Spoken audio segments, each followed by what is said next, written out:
specially brought to you by Institute of Estate Agents Singapore. Philip Tan, COO, Oswell Group International, Australia. He plays many roles in business and leadership. He is also president of Aus Asia Business Council and creator of Smart Investment, Mindset, and Smart Mastery. He is qualified in real estate and business sales with full license certification from Australia. In addition, in his career success, he is actively involved in the state of Victoria at his own current position, Regional Advisory Council under the Victorian Multicultural Commission. The RCA's role is to provide critical on-the-ground insights and potential solutions into issues such as migrants and refugee settlement, mental well-being, youth education and employment services, housing, citizenship, family violence, and the recent business COVID recovery concern and initiative.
Without further ado, let's welcome Mr. Philip Tan.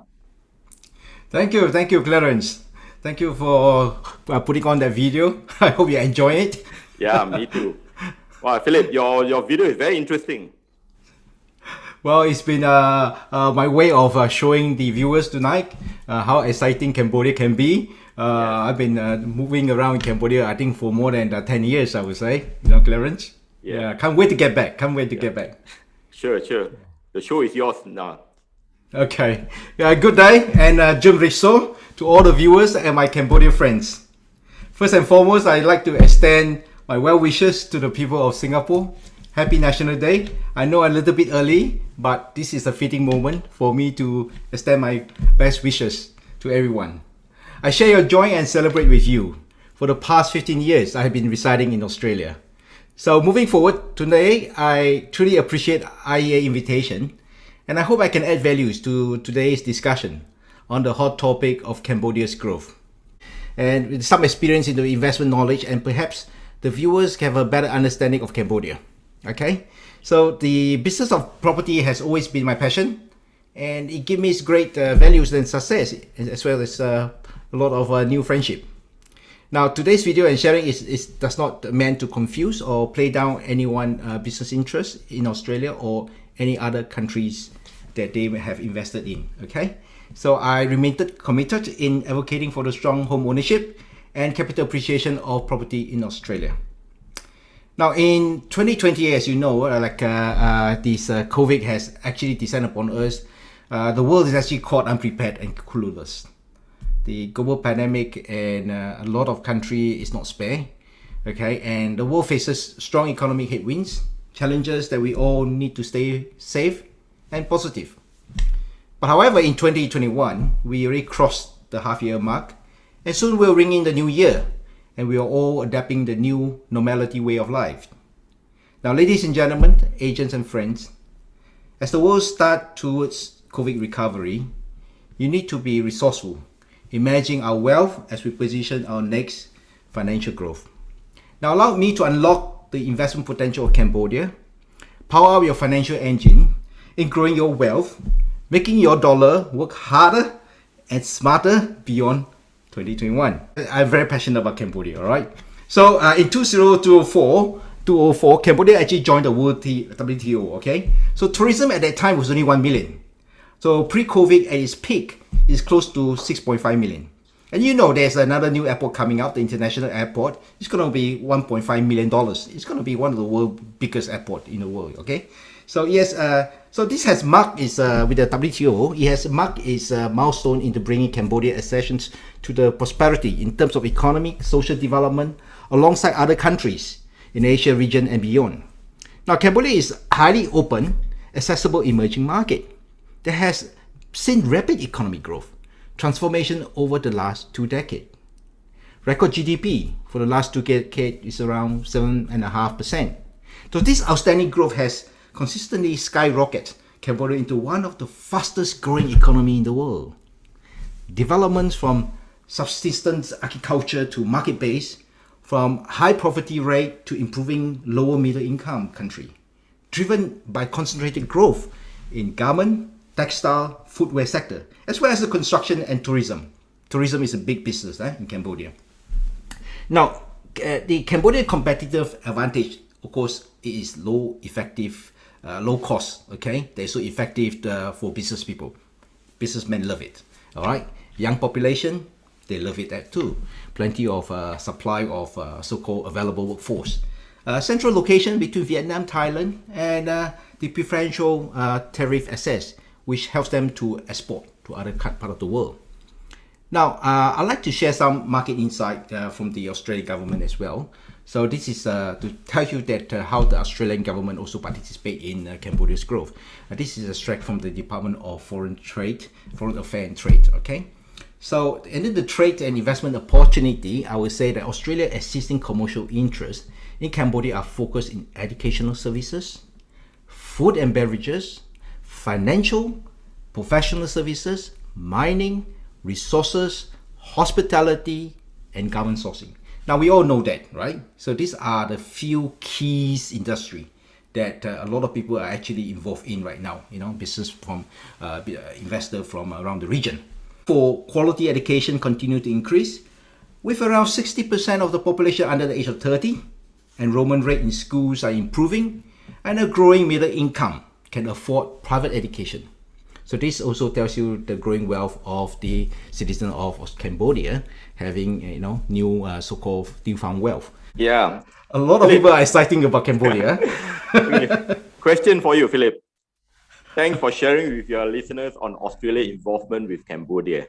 That is very positive to note, but I do know that you are knowledgeable about Cambodia. What is Cambodia that makes you so engaged with this country as your investment hotspot? Well, as you know, many economists and financial experts, okay, always anticipated the V-shaped recovery, especially in emerging economy. And in this context, I believe Cambodia will qualify. As earlier on, I mentioned some of the points there, you know, some of the points that are regarding the so-called the industry, okay, the World Trade Organizations from 1 million during the 2004 when they joined World Trade Organization to increasing tourism, and the world get to know about Cambodia, of course. And then you know, to building the gonna be the world biggest airport, one of the world's biggest airport, you know, worth about 1.5 billion. You know, there's a lot of money there. So these are all coming, and it's about 40% completed, by the way, if you want to know. So the fact here is that I feel very bullish, okay, Clarence, particularly about Cambodia, where the cost of business investment is still low, and the COVID crisis did not really tarnish its shines. It's still going very well. So the strong business fundamental is also still in place to draw investors from the neighboring and distant country.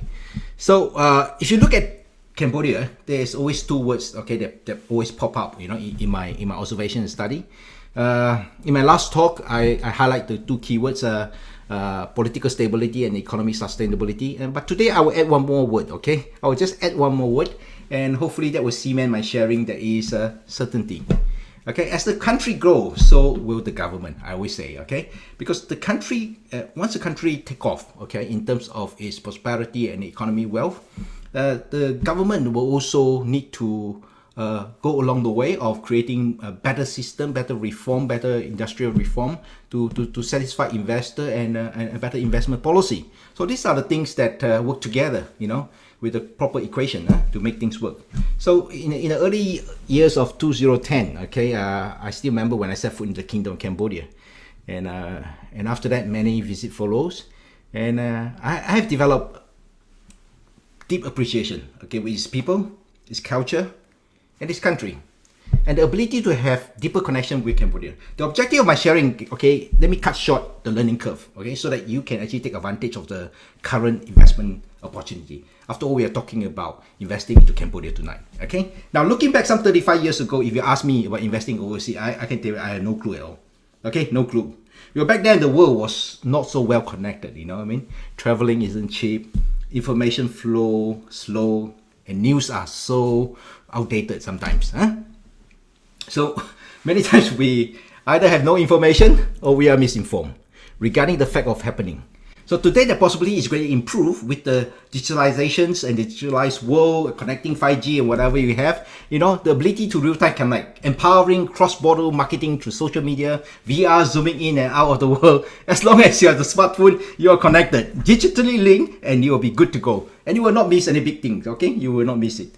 But if you do not have it, you'll miss it big time, okay? So in fact, with the open, well-connected network platform, which improve speed and productivity, our definitely opportunities, don't bypass us so easily. We will actually get to see it very quickly and seize the opportunity. So myself, even at a panic situation in the COVID time, I engaged in e-learning, okay, and there's a lot of things to learn. And on the real estate, as viewing on project especially, most of you guys will know, is through real-time VR platform. Sales are being made, and even e-contracts are being signed. So this is a new age reality of immense possibility, all right? Nothing seems impossible. However, as we take serious step into investing in overseas market, I wish to put in a simple question to all investors out there. Have you ever visited Cambodia? If you have not, then I think you must before you invest, okay? Let me illustrate how to identify this stability, all right? Myself as a professional in this field, I exercise a grounded approach towards my investment interest, and it has paid good dividends, okay, believe me, for many of my investors. Because seeing is believing, okay, they always say that. Huh? So trust me, Cambodia growth is so fast moving that it is literally on steroid, you know what I mean? So the pool of Asia, Cambodia, has a growing population of over 16.3 million people. Okay, the capital city of Phnom Penh is about close to 3 million residents, taking up jobs and services, powering the growth of the economy. Majority are low-income earners, and enjoying better living conditions. So they appreciate what they have. Of course, we all understand they have a very sad past. Very unfortunate. So you must like to know the constant robust economic growth has generated prosperity, okay, to so many, and the wealthy has obviously become very wealthy.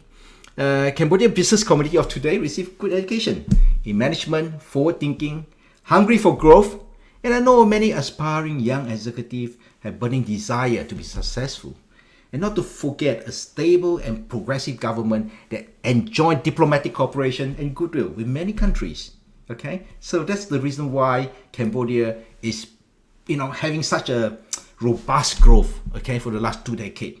Now this is real, okay, my friend. If we look back Singapore back then, when Lee Kuan Yew opened up the world and start bringing in the Taiwanese and the Japanese and the German, I still remember those days. We used to have TV from German, right? German, and this is what it is, foreign direct investment. Okay, so these are so important. So if you go and see Cambodia, you will actually see a lot of things. Okay, see a lot of things that you can connect with. the growing stages of Singapore. So use that as a reflection. Since I'm talking in the context of with the Singapore audience here, use that as a point of reference. Okay, then you'll be able to see the significant strength that you can actually trade off. In understanding that very quickly. Now, so once you have visited Cambodia, you will have a strong sense of direction, and your bearing will quickly appreciate the investment opportunity and their potential. So earlier on I mentioned about being internet savvy and the resourceful Google, of course, being one of the key of the world. Convenient unlock, available, providing you with all kind of information day and night. But in general, investor often will search out on Cambodia, and I tell you sometimes it's a bit not fair. I use the word not fair. You'll find that there are story about the 1967 to 1975 Cambodia Civil War. Okay, these are some of the stories that will pop up. So unfortunately, no one can change history. All right, Clarence. Years of suffering has crippled its people and its country. I feel for them. But I'm not here to sugarcoat the past happening or anything like that. All right, I'm not an expert on history. But maybe the Vietnam War, the Myanmar fight on human rights, or China-American trade war, or even the vaccine, which one is the best to use and which one you want to put in your arm, I tell you, whatever it is, okay? In these few years, we can see there's a lot of positive news coming out in the region. Cambodia, Vietnam, Thailand, and whatever, Laos even. There's a lot of positive news coming out, okay? So we just have to pay attention to the positive news and do our own little research and perhaps have a chat with some people that really know the business there. Okay, so I take the liberty to quote His Excellency Ho Mani. I remember during the time when he visited Johns Hopkins University, in his speech he said, "Let's not dwell in the past, but also not forget the past." So how meaningful and profound are those words, Okay, he is a outstanding leader. Okay, government official. Of course, he's a son of the Hun Sen, Prime Minister Hun Sen. So if you are a savvy investor and seeking growing opportunity in the financial growth in any emerging economy in Asia, you will surely need to come to terms, okay, with this history. You need to come to terms with history, good or bad. That's it, okay? Because that is history, right, Clarence? But what we are looking at, we're looking at the future. Okay, if we keep on looking at history, we'll never turn the pages, and therefore we'll never have a chance to move forward. Okay, so I want to set you in the right frame of mind. Okay, the audience tonight, we all have to be on the same page. Then we can say, okay, now we can put this aside. Now let's focus and understand that we are living in current times, and it's important that we are all on the same page. And like I say, changing times need changing minds. So hopefully we are all on the same page. Okay. So on a positive note, I personally think that we are on a new page of history. It's being written by Cambodian for Cambodia today. Yes. Okay, seriously. And it's focused on the rebuilding of their country. So that's why you can see that if you visit Cambodia, you can see that there's so much energy, busting, always on the go, always ready to help you, always ready to give you service. So this is so important, all right? So with that understanding, you start to say, okay, now there are a lot of things that we can do in Cambodia. There are especially the farming industry. Okay, farming industry, IT services.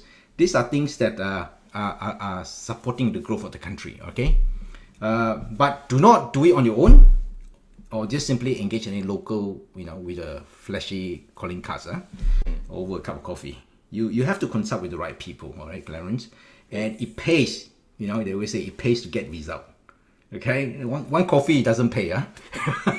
You gotta engage somebody seriously, to do work for you, to help you, to guide you, to give you good service. Okay, coffee doesn't pay, one lunch doesn't pay. So these are the things that we all have to understand. They need us, we need them. So work together, see the value, and start to work together. All right. So if you're serious about financial wealth creation, okay, you have no option. All right, you need to invest. So money sitting in the bank is not gonna cut it, or you're not gonna get a better return out there. Correct? Huh? That's true. That's so true. Money is getting smaller. Personal experience and observation. And how would you say is in Cambodia in terms of political climax, stability, GDP, influx of FDI, economic growth, and risk of doing business? Wow. Risk does exist, okay? Let me be upfront. Risk does exist, but you understand risk, you can manage it better, all right? Nobody is risk proof, okay? But there's no perfect country or perfect system, trust me. There's no such thing. I always say system is created by men, but you have to be followed by men, okay? So don't blame the system not working. You know, it's like traffic light. If you cross the traffic light, you're in trouble, okay, when the light is red. So that is why you have to work with qualified professional, okay? That's number one. So again, visit, go for a trip, spend some money, support the local tourism industry, have a talk to expert on the ground and people that are in the industry and you will be rewarded with good knowledge. For sure, okay? Because the more you talk to, I still remember 10 years, 11 years ago, the first few trips, somebody will say that they know somebody and somebody will know somebody and somebody can give me advice to help me with something. You know, as I go more and more trips, people realize that I know more and more people. Ultimately, the people that talk to me disappeared. Why? Because they know I know people who knows their people. I don't know whether you understand what I mean or not, but it's a change reaction, okay? Yeah. But in a good way, okay? So, however, please, you ask as long as you ask the right question, right people, but don't ask a fishmonger how to catch a fish, okay? Even though he's selling a fish, or the doctor which apartment to buy or which country to invest, he doesn't know that, you know. I mean, the doctor doesn't know all that thing. Okay, so in a political and economic climate, I would say that if you want to look at it, I think many foreign firms noted that Cambodia offer a stable economy and political environment. That's why the country is growing so fast. And much appreciation is also shared on the pro-business attitude of the government. That one you must give it to them. They really mean it. You know, they are really very serious about growing the economy. And the business committee consensus is that the government is committed, okay, to helping investor, domestic as well as foreigner, to make their business work. So this is something whereby you can understand with a very open government in terms of helping investor. More investor will definitely feel more welcome and they will work towards the contribution of the country, isn't it? So the government also have dialogue. As you can see from my video, I visited the investment so-called association to have a little bit of chit-chat understanding and have a bit of a dialogue regarding what investors like to do and how they can go about doing it.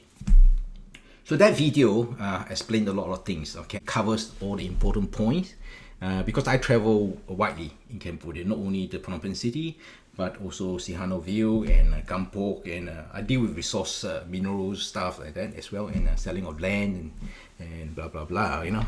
So there's a bit of things to do there.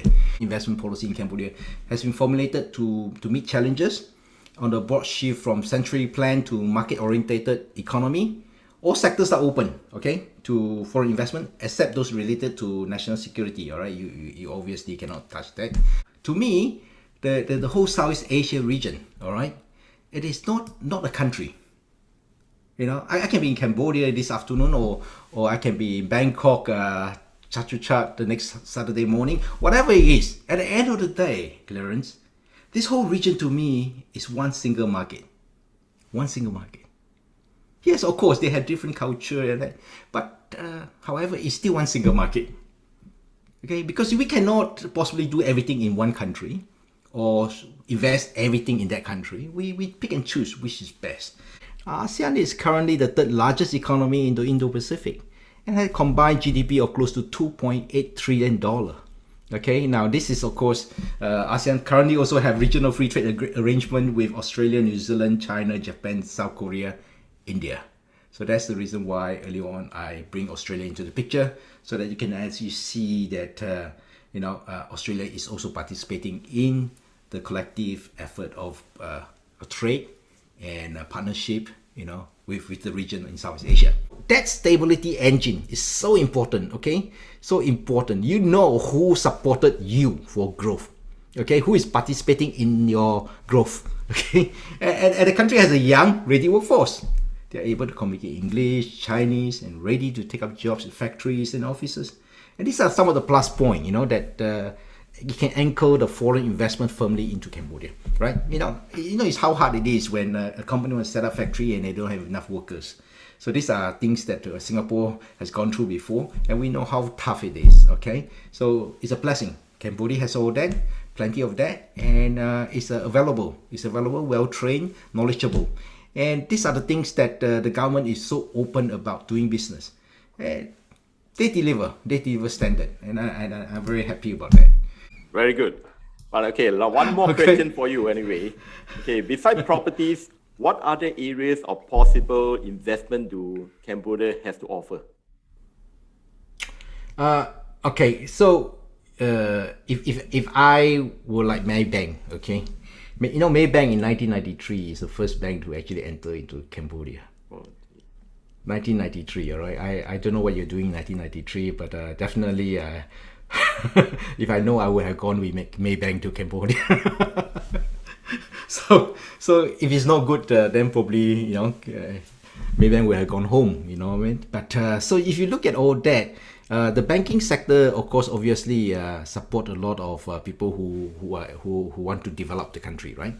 So tourism, okay, tourism dollar is very important. So tourism is one of the biggest earner in Cambodia. You know, yeah, they used to top earner, and given its location in Southeast Asia, it's also very booming. Okay, because people go to neighboring Thailand and so on and so forth. They do come across and cut into Cambodia because they are so close to each other, huh? And Vietnam, right? So with tourism, you can actually have the need for infrastructure development. It's very important, you know, hotels, route, highway, and so on and so forth. You know what I mean? And so this helped FDI, okay, investment. Like earlier on, we were talking about FDI, right? A friend from Australia, he actually acquired a big scale of land for agriculture. So he's going cashew nut, you know, for export. You know, so to me it's wow. And another guy that I know, he's actually have a mango plantation, because mango is very popular, you know, for Cambodia as well as Vietnamese, right? And Thailand, you know, mango salad and all that. So these are the things they love to do, you know. So there you go, you know, agriculture, all right, it's very good because land are cheap and plenty of that, and the soil is very fertile, so you can do all that. Of course, other than that, there are new shopping center coming out, the Aeon 3, yeah, mega shopping mall. So these are the things that you can actually go in, you can do a retail business. But I also say that mining, if you have the money and you have the resource, mining is also very good. Additional, the government has implemented a policy that aim at attracting foreign direct investment into this area. They even have a tax incentive, all right, for people who want to go into big industry like mining. Okay, so but the government also set up what they call the Council for Development, CDC. Okay, it's a one-stop facilitator for foreigners and local investors. So this government has regard itself as a partner, okay, of the private sector, not as a competitors. So in a general strategy to support the development of a private sector as the prime motive force in achieving the economic growth and providing the underpinning of sustained poverty reduction, slowly move it to middle income status. Okay, so these are the things that Cambodia is looking out for these people. And the government also not only interested in to work with China, they also have trading partners, other people like the Australia, US, Japan, Korea, Singapore, and these have enjoying a very strong relationship, and it's well cemented with Cambodia. So if we are going into this business of hotel, hospitality, restaurant business, these are good business. You know, mining, like I mentioned, agriculture, tourism. Yeah, Siem Reap. Yeah, Siem Reap is a good place. Siem Reap, if you're in Siem Reap, it's a good place to invest as well. Whatever it is, okay, if you are the first one who move in, then obviously the opportunities available to you is plenty. And with the right people and the professionals to support your interests, you can do it. You look at Dubai, you know, Dubai in those days, you know, it's desert, right? Yes. What makes people go to Dubai and build Dubai? You tell me why? You know, not because they like the Arab or they like the sand. No. Because of the policy. The policy that is encouraging the investment climate is good. The pro-business government, you know what I mean? Yes. Welcome people to come and build the economy. So this is the same facts that can actually happen. You know, almost the same pattern, all right? But this time we're talking about Cambodia. So it is. So I do encourage even ladies, okay? I encourage ladies to go in, to give it a go, venture, you know, because there's a lot of successful Cambodian business lady that I know. They are very successful. They are actually one of the engine, for growth. They are leaders, in the areas of economy and very entrepreneurial spirit. So perhaps some Singapore business lady might want to go in and do some partnership. As you know, one of our speaker NGs she ventured into Cambodia. Thank you very much, Mr. Philip Tan, for a wonderful insight of Cambodia market. In Cambodia is a big country. Are there weaknesses in legislation and enforcement surrounding property development? Are there any weakness there? Whether some developer will operate with little transparency or accountability, so that as a buyer, I need to do my due diligence. But who actually go and look after in terms of legislation and enforcement for these property developers? So CDC actually is a very important policing body in a way, if you want to call it. So they look after, before you can get license to operate, okay, you have to, of course, get approval from the CDC as well, okay. Then if you even, what Angie was talking about, the special economic zone, even that, for you to enjoy the incentive or tax benefit or whatsoever a government so-called offers to you for foreign direct investment, you also have to qualify that under the CDC arrangement, okay? So there is a body looking at it. And the last so-called incident in Sihanoukville, which is very unfortunate. This actually is a welcoming thing in a way. Of course, it's unfortunate that the lives are being lost. But it is important to set this into its right perspective of understanding that regulation has to come in. So there are a lot of reforms, okay, that need to be achieved in the legal and juridical reform. Foreign investment obviously are very convinced, that the royal government are committed to this reform process itself. So the country's commitment to market economy is definitely there, for sure, Jeff. Yes, if I look at the big picture, Cambodia is very pro-business, but I also worry about the risks involved. Well, I think you're so right, Jeff. Like I say, which country don't have risk? System is created by people. It has to be followed by people. Government is also people. Business people is also people. So at the end of the day, what we must understand is, if we want to go and buy a apartment, that's for example, right? Why some apartment have 13 awards and others have none? You ask yourself this question. Okay, if I'm an investor, if I want to buy into an apartment or into a commercial office, first question I ask myself, who is the developer? Okay, because the developer itself is the start of everything. From the designing, architecture, planning, everything, so on and so forth. They must have, what Angie say, the proper paperwork. If they don't have the proper paperwork, then why are we worrying about where the door come from or where the floor is made in? I think that's irrelevant to me to that extent, okay? Because we are investor and we are coming into this country to benefit from its growth, and also we are seeking opportunity to stretch our dollar a little bit longer, so that we can make some money, and that is being practical about how we approach this market, okay? Cambodia is a growing economy or developing economy. They are not concerned about this. It is not so much whether Cambodia is concerned. It is the interest of the international market. Cambodia thrives on the growth and support of the international market. Correct? So therefore, why I say that Cambodia itself plus the rest of the region, to me, is one big market. It's not one country. Collectively, they pull the 600 million people out of resource and interest from the rest of the region. So think about it. If today the Cambodia has such a golden opportunity to invest, then I guess the window of opportunity is open to you and the rest of the world.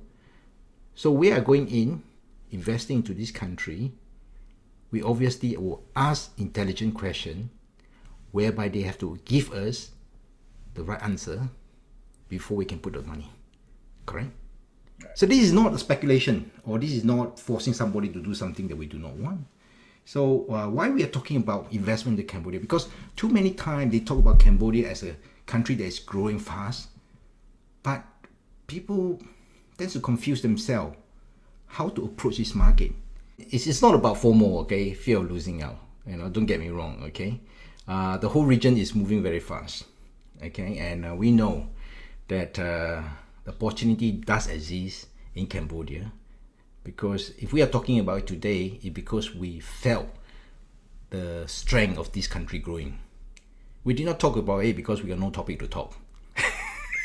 We talk about it because we recognize the strength of this country. Yes. So it has been decades. It's going to be the tiger of Asia tomorrow. That's why it's Yes. very interesting. And I like to add that Philip has been my mentor for many years.